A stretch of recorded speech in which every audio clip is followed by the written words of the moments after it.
നമസ്കാരം.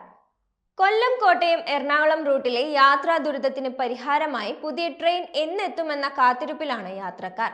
പാലരുവി വേണാട് എക്സ്പ്രസ് ട്രെയിനുകളിലെ തിരക്ക് പരിഹരിക്കാൻ ഇരു ട്രെയിനുകൾക്കുമിടയിൽ പുതിയ ട്രെയിൻ സർവീസ് ആരംഭിക്കുമെന്ന് റെയിൽവേ ഡിവിഷണൽ മാനേജർ ഉൾപ്പെടെയുള്ളവർ ഉറപ്പ് നൽകിയിട്ടുണ്ട്. ഈ സാഹചര്യത്തിൽ പുതിയ ട്രെയിൻ എന്നു മുതലാകും ഓടിത്തുടങ്ങുക എന്നതാണ് എല്ലാവരും ഉറ്റുനോക്കുന്നത്. കോട്ടയത്ത് നിന്ന് എറണാകുളത്തേക്ക് പുതിയ ട്രെയിൻ ഓടിത്തുടങ്ങുമെന്ന് റെയിൽവേ ഡിവിഷണൽ മാനേജർ ഉറപ്പ് നൽകിയതായി ഫ്രാൻസിസ് ജോർജ് MP കഴിഞ്ഞ ദിവസം വ്യക്തമാക്കിയിരുന്നു.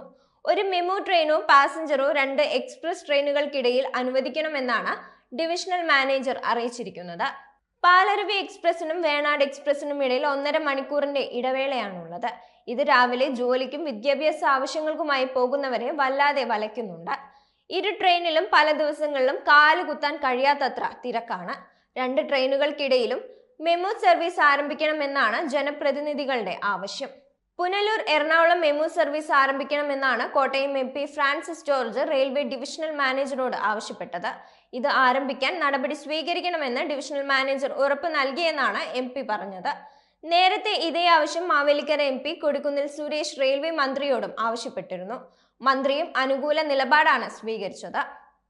നിലവിൽ ട്രെയിനുകളിലെ തിരക്ക് കുറയ്ക്കാൻ പാലരുവിയിൽ കൂടുതൽ കോച്ചുകൾ ചേർത്തിട്ടുണ്ട്. വേണാട് എക്സ്പ്രസിൽ ഒരു പാൻട്രി കാർ കോച്ച് ഒഴിവാക്കി ഒരു കോച്ച് കൂടി ഉൾപ്പെടുത്തിയിട്ടുണ്ടെന്നും DRM MP-യോട് പറഞ്ഞിരുന്നു. സംസ്ഥാനത്തെ യാത്രാ ദുരിതം പരിഹരിക്കാൻ പുതിയ ട്രെയിനുകൾ ആരംഭിക്കണമെന്ന് റെയിൽവേ മന്ത്രി അശ്വിനി വൈഷ്ണവും വ്യക്തമാക്കിയിട്ടുണ്ട്.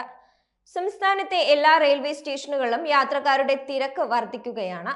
വരുമാനത്തിലും വർധനവ് രേഖപ്പെടുത്തിയിട്ടുണ്ടെങ്കിലും പുതിയ മെമു ട്രെയിൻ കേരളത്തിന് അനുവദിക്കാൻ റെയിൽവേ വിമുഖത തുടരുകയാണ്. ഹ്രസ്വദൂര യാത്രയ്ക്ക് ഉപയോഗിക്കുന്ന മെമു ട്രെയിനുകളിൽ പുതിയ ഒന്നുപോലും കഴിഞ്ഞ 3 വർഷത്തിനിടെ കേരളത്തിന് ലഭിച്ചിട്ടില്ല. നിലവിൽ 12 മെമു ട്രെയിനുകൾ മാത്രമാണ് കേരളത്തിൽ ഓടുന്നത്. പുതിയ 3 ഫേസ് മെമു കേരളത്തിന് അനുവദിക്കണമെന്നാണ് യാത്രക്കാരുടെ ആവശ്യം. തീവണ്ടികളിൽ തിരക്കേറിയതിനെ തുടർന്ന് യാത്രക്കാർ തളർന്നു വീഴുന്നത് പതിവാണ്. എന്നിട്ടും ചെറുദൂര യാത്രയ്ക്കുള്ള മെമു വണ്ടികൾ 3 വർഷമായി കേരളത്തിന് അനുവദിച്ചിട്ടില്ല. കേരളത്തിൽ ഓടിക്കുന്നത് 12 മെമു വണ്ടികളാണ്. ഇതിൽ 8 വണ്ടികൾ ആഴ്ചയിൽ ഒരു ദിവസം അറ്റകുറ്റപ്പണിക്ക് അവധിയിലുമാകും. ഇന്റഗ്രൽ കോച്ച് ഫാക്ടറി പരമ്പരാഗത കോച്ചുകളുടെ നിർമ്മാണം നിർത്തിയിരിക്കുകയാണ്. ഇവയ്ക്ക് പകരം വന്ന മെയിൻലൈൻ ഇലക്ട്രിക് മൾട്ടിപ്പിൾ യൂണിറ്റ് കോച്ചിന്റെ വരവ് നിലച്ചത് കേരളത്തെ ബാധിച്ചിട്ടുണ്ട്. തിരക്ക് കണക്കിലെടുത്താൽ മെമു സർവീസ് ഏറ്റവും കുറവ് കേരളത്തിലാണ്.